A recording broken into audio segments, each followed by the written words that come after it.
Hello అండి. ఎలా ఉన్నారు అందరూ? బాగున్నారా? నేనైతే చాలా బాగున్నానండి. మీరందరూ ఎలా ఉన్నారనేది ముందుగా కామెంట్ బాక్స్‌లో కామెంట్ చేయండి. బాగున్నా, ఇంకా బాగుండాలని, ఇంకా హెల్తీగా ఉండాలి మనస్ఫూర్తిగా భగవంతుడినైతే కోరుకుంటున్నాను. Welcome back to Sangeetha logs. ఈరోజు వీడియో వచ్చేసి ఉల్లిగడ్డ పొరక కర్రీ అనమాట. కొందరు ఉల్లిగడ్డ పొరక అంటారు, కొందరు స్ప్రింగ్ ఆనియన్ అంటారు. కన్నడలో అయితే ఉల్లిగడ్డ తప్పులంటారనమాట. నేనైతే ఈరోజు దాంతో కర్రీ చేస్తున్నాననమాట. చాలా బెనిఫిట్స్ అండి ఉల్లిగడ్డ పురకతో మనకైతే. మన బాడీకి మెయిన్ చల్లదనం అనమాట ఉల్లిగడ్డ. దీంతో చట్నీ చేయొచ్చు అండ్ కర్రీ కూడా చేయొచ్చు. చాలా హెల్త్‌కి చాలా మంచిది. చాలా మన బాడీకి చల్లదనం అనమాట.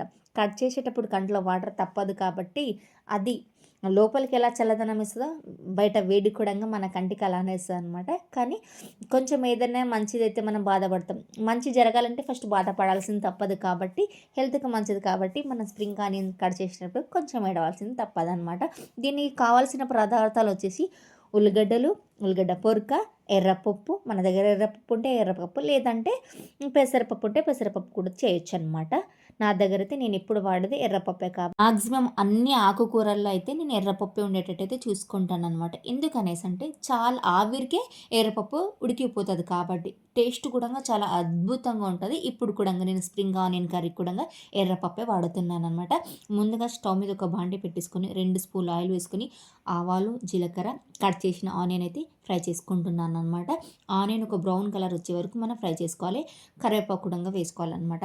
అదే ఆనియన్‌లో మనము ఎర్రపప్పు అనేది వేసుకోవాలి. నేను ఎర్రపప్పు నానపెట్టానండి. ఏ కర్రీకి కూడా ఎర్రపప్పు నానపెట్టననమాట. ఆయిల్‌లోనే ఎర్రపప్పు అనేది వేసుకోవాలండి. అది ఒక 2 నిమిషాలు మగ్గిన తర్వాత స్ప్రింగ్ ఆనియన్ అనేది కూడా వేసుకోవాలనమాట. ఇంకా మనం వేయాల్సింది పసుపు, సాల్ట్ అండ్ కారం, ఉప్పు, పసుపు వేసిన తర్వాత కలిపేసి ఒక మూత పెట్టేసి సరిపోతదండి. ఆవిరికనేది ఈ స్ప్రింగ్ ఆనియన్ కర్రీ అయితే మగ్గిపోతదనమాట. చాలా అద్భుతంగా టేస్ట్ ఉంటదండి. హెల్త్ కూడా చాలా మంచిది. పిల్లలు తినని వాళ్ళు ఇలా చేసి పెట్టండి.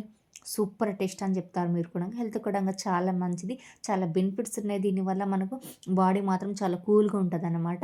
దీనికి కాంబినేషన్ వచ్చేసి జొన్న రొట్టెలు, చపాతీలు. మా ఇంట్లో అయితే ఈవినింగ్ పూట ఎప్పుడు ఈవినింగ్ పూట చపాతీ ఉండేటట్టయితే చూసుకుంటాను కాబట్టి నేను చాలా అద్భుతంగా కర్రీ అయితే వచ్చిందనమాట. రాని వాళ్ళు కూడా ఇలా చెయ్యండి. ఈజీ అండి. మనం ఒక మసాలా వేయాల్సిన అవసరం లేదు. ఏం లేదు. స్ప్రింగ్ ఆనియన్ ఉంటే సరిపోతుంది. కారం, ఉప్పు, పసుపు ఉంటే చాలనమాట. అంత అద్భుతంగా టేస్ట్ కర్రీ టేస్ట్ అయితే మామూలుగా ఉండదండి. చాలా అద్భుతంగా ఉంటదనమాట. మీరందరూ నా వీడియో చూసి ఒక్కసారి ట్రై చేసి కింద కామెంట్ బాక్స్‌లో కామెంట్ చేయండి ఎలా వచ్చిందనేది. చాలా బాగుంటది.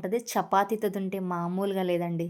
సూపర్ ఉంటదనమాట. తినని వాళ్ళు కూడా ఇలా చేసి పెట్టండి మీరు. వద్దంటే ఎలా అండి? చాలా బాగుంటది. ఆకుకూర హెల్త్‌కి చాలా మంచిది కాబట్టి ఇలా ట్రై చేయండి. నా వీడియో మొత్తం చూస్తే కొద్దో గొప్ప నచ్చుంటది కదండీ! ఏదో ఒక ఇన్ఫర్మేషన్ ఇచ్చినట్టే ఉంటాం కాబట్టి నచ్చితే మాత్రం లైక్ చేయండి, షేర్ చేయండి, కామెంట్ చేయండి, సబ్స్క్రైబ్ చేయండి. బాయ్.